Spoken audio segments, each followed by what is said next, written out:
सानेहा वजीराबाद के मुलजिम नवीद बशीर के वकील ने जेआईटी रिपोर्ट मुस्तरद कर दी।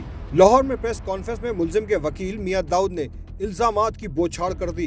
कहा, इमरान खान पर मौज़म के कत्ल का मुकदमा न बने, इसलिए जेआईटी ने हकायक बदल दिए।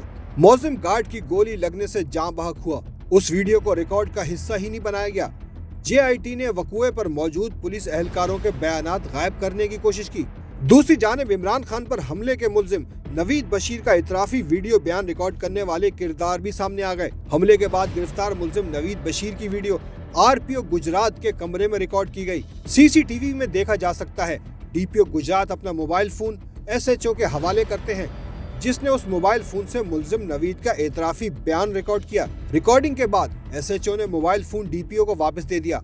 मुबैना वीडियो में बयान रिकॉर्ड कराते हुए मुलजिम नजर नहीं आ रहा। फुटेज पर तारीख 3 नवंबर 2022 और रिकॉर्डिंग का वक्त 5:28 दर्ज है।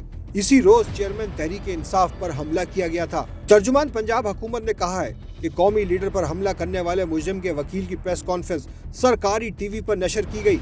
हमले के पीछे छुपा हाथ अब किसी से ढका छुपा नहीं रहा।